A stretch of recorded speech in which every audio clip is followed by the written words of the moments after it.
जय हिंद। आप देख रहे हैं लाइव टाइम्स, आपके साथ में हूं वंदना स्रोही, मेरे साथ हैं राजेश जी। हम बात करने वाले हैं बांग्लादेश में बिगड़ते हालातों को लेकर। जी हां, क्योंकि एक तरफ राजनीतिक भूचाल बांग्लादेश में देखा जा रहा है, तख्ता पलट की एक बार फिर से तैयारी शुरू हो गई है, तो वहीं प्रकृति की ओर से भी कड़ी मार पड़ी है। कह सकते हैं कि रौद्र रूप प्रकृति ने दिखाया है, जिसके चलते कि 14 से ज्यादा जिले ऐसे हैं जहां पर पूरी तरह से कनेक्शन टूट चुका है। ना वहां बिजली है, ना मोबाइल है, ना इंटरनेट सर्विसेज है। ऐसे में आप सोचिए कि कितने बुरे हालातों से इस वक्त वहां के लोग जूझ रहे हैं। आपने वहाँ के बुरे हालात के बारे में बातचीत की है, तो वहाँ जो है दो तरफा मार पड़ रहा है। पहला तो ये कि वहाँ पर राजनीतिक रूप से वहाँ भूचाल आया हुआ, वहाँ तख्ता पलट की तैयारी चल रही है और हर दिन पिछले 2-3 दिनों से जो हम खबरें देख रहे हैं, वहाँ ऐसा लग रहा है किसी भी वक्त मोहम्मद यूनुस की जो अंतरिम सरकार है उसका तख्ता पलट दिया जाएगा। वहाँ पर एक बार फिर से जैसे 5 अगस्त 2024 को हुआ था, शेख हसीना को वहाँ से भगा दिया गया था, भारत आ गई है, वैसे ही तैयारी हो गई है कि अब थोड़े ही दिनों के बाद मोहम्मद यूनुस की सरकार को भी उलट दिया जाएगा।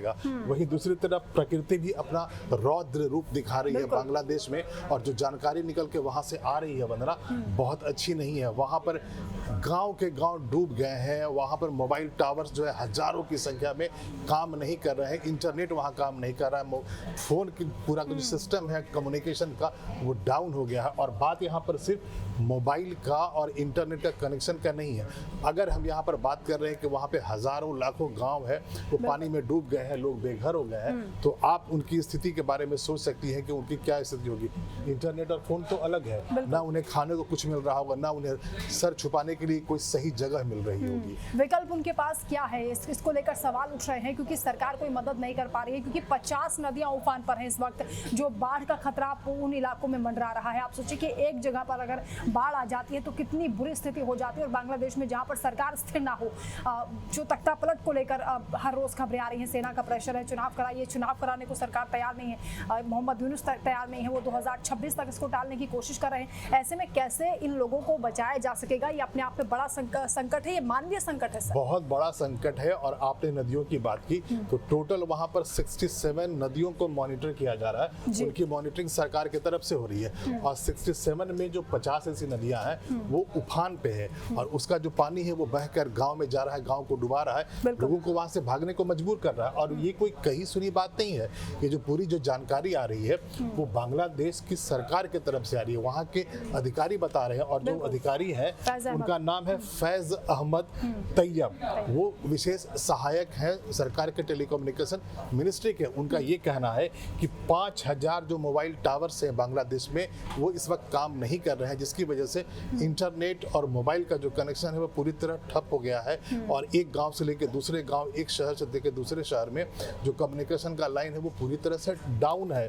और 14 जिले, बांग्लादेश के 14 जिले इस वक्त सीधे तौर पर इस तरह से बाढ़ की विभीषिका को झेल रहे हैं। बिल्कुल इमरजेंसी जैसे हालात वहां पर बने हुए हैं। आप सोचिए कि अगर आपको किसी परेशानी में आप फंसे हुए हैं और वहां से आप फोन नहीं कर सकते, किसी को, किसी से मदद नहीं मांग सकते हैं, और शासन प्रशासन पहले ही वहां का फेल हो चुका है, तो आप कैसे अपने इस संकट से उभर पाएंगे? ये अपने आप में बड़ा सवाल है। लेकिन सर, जो राजनीतिक परिस्थितियां यहाँ पर बनी हुई हैं, लगता है कि आने वाले वक्त में चुनाव कराए जा सकते हैं? इसके बारे में चर्चा, प्रेशर तो लगातार है, सेना का भी है। इसके बारे में चर्चा बहुत जरूरी है, क्योंकि जो बांग्लादेश की जो अभी की स्थिति है पहले से बिल्कुल अलग है। 5 अगस्त 2024 को वहां तख्ता पलट हुआ था शेख हसीना का, और उन्हें उस वक्त वहां एक सेफ पैसेज देकर के भारत भेज दिया गया, और तब से वो भारत में ही है। हालांकि भारत पे वो लगातार प्रेशर पाकिस्तान बांग्लादेश की तरफ से बनाया जा रहा है कि हम उन्हें सौंप दे, भारत उन्हें सौंप दे, लेकिन ऐसा होगा नहीं।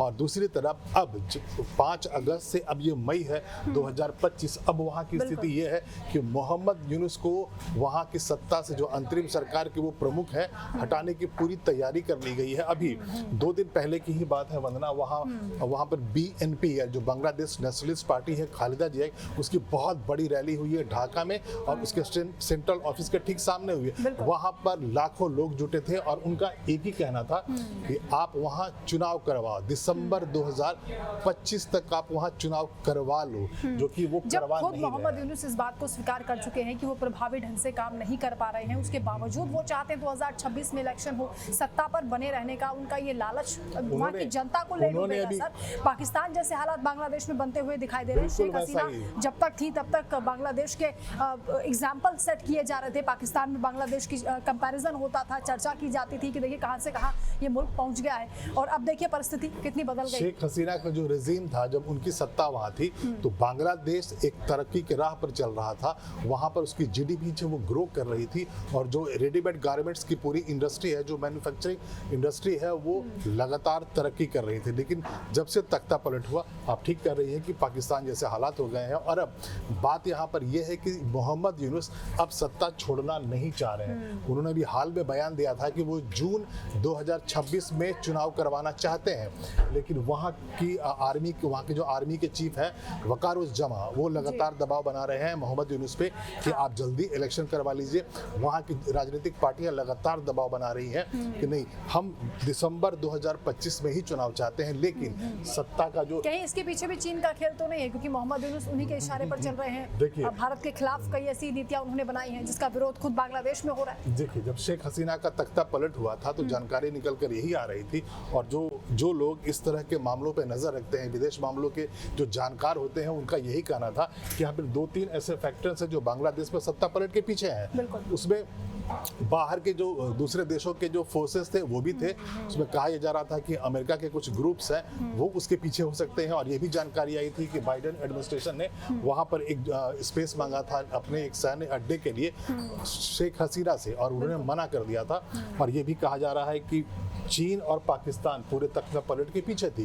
तो ये कहा जा सकता है कि चीन और पाकिस्तान के डिजाइन में बांग्लादेश में कुछ मुट्ठी भर लोग फंस गए थे, और इस तरह से वहाँ सत्ता में परिवर्तन हो गया, सत्ता को उखाड़ फेंका गया, शेख हसीना की सत्ता को, और उन्हें भगा दिया गया था। और अब यहाँ पर दोहरी मार बांग्लादेश के हर नागरिक के लिए, एक तरफ सत्ता में प्रॉब्लम, पॉलिटिकल इंस्टेबिलिटी, और दूसरी तरफ यहाँ पर बाढ़ बारिश से भारी तबाही। बिल्कुल, बांग्लादेश का सबसे बड़ा मददगार भारत, उसी के खिलाफ जो ये षड्यंत्र कर रहे हैं मोहम्मद यूनुस चीन के साथ मिलकर, उसका भी प्रभाव पड़ा है, ट्रेड पर भी असर पड़ा है। बांग्लादेश में इस वक्त जो आर्थिक नुकसान बांग्लादेश की जनता को झेलना पड़ रहा है, जब तक इलेक्शन नहीं हो जाते मुझे लगता है कि ये स्थिति अब सुधरने वाली नहीं। भारत के प्रधानमंत्री नरेंद्र मोदी से जब वो मिले थे वहाँ बिम्स्टेक में, तो नरेंद्र मोदी ने साफ तौर पे यही कहा था कि लोकतंत्र को जिंदा रखना बहुत जरूरी है बांग्लादेश में, और लोकतंत्र जिंदा तभी रहता है जब वहाँ चुनाव लगातार होते रहते हैं। तो ये सीधा मैसेज था मोहम्मद यूनुस को कि आप वहाँ पर चुनाव करवाएं। वो अंतरिम सरकार के मुखिया है, वो चुने हुए प्रधानमंत्री नहीं है। वहाँ चुनाव के बाद उनका इलेक्शन नहीं हुआ है, इसीलिए बहुत जरूरी है। और दुनिया भर के सभी बड़े देश, जितने भी फोर्सेज हैं जो बांग्लादेश पर नजर बना के रखते हैं, सब इस बात के लिए दबाव बना रहे हैं बांग्लादेश पे कि वहाँ जल्दी से जल्दी चुनाव हो जाए। बिल्कुल, भले ही वो अर्थशास्त्री हो, लेकिन ये जानते हैं कि इलेक्शन में अगर वो उतरते हैं तो मैदान में उन्हें हार का ही सामना करना पड़ेगा। और अभी जो उन्होंने स्थितियां बना दी है, उसके बाद तो बांग्लादेश की जनता चाहती है कि चुनाव तक पहुंचने की नौबत आएगी, जो वहाँ लग रहा है। और वहाँ आर्मी में 2 फाड़ है।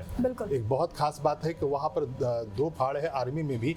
एक जो धड़ा है वो मोहम्मद यूनुस के साथ चलता है, और वो पाकिस्तान से जिसकी हैंडलिंग होती है, पाकिस्तान के इन्फ्लुएंस में होता है। और दूसरा जो धड़ा है, जो वहाँ के अभी आर्मी चीफ है वकारुज्जमा, जो दूसरा धड़ा है वो ये चाहता है कि उनको हटा करके वहाँ एक लेफ्टिनेंट जनरल है, वो वहाँ आर्मी चीफ बनना चाहते हैं। और इसीलिए आर्मी खुद भी वहाँ डिवाइडेड है। और यही स्थिति है कि बांग्लादेश में इस वक्त ना तो वहाँ पे राजनीतिक सत्ता सीधी चल रही है, ठीक ठाक चल रही, और ना ही वहाँ अब मौसम है, मौसम भी वहाँ बिगड़ चुका है। कुल मिलाकर प्रकृति का भी यहाँ पर रौद्र रूप देखा जा रहा है, और कुदरत की मार से भी लोग यहाँ परेशान हैं पहले से ही। हालांकि वो जूझ रहे हैं कई तरह की समस्याओं से। बांग्लादेश किस तरह से एक तरफ सीढ़ियों पर लगातार ऊपर ऊंचाइयाँ चढ़ रहा था, वो विकास की गति लगातार देखी जा रही थी, लेकिन अब बैकफुट पर दिखाई देता है, क्योंकि मोहम्मद यूनुस की जो नीतियाँ हैं वो पूरी तरह से बांग्लादेश को खोखला कर रही हैं। देखना होगा कि कब तक इलेक्शन बांग्लादेश में होते हैं और कब तक इन हालातों पर ब्रेक लग पाता है। फिलहाल के लिए इतना ही, आगे भी और किसी मुद्दे पर हम बातचीत करेंगे।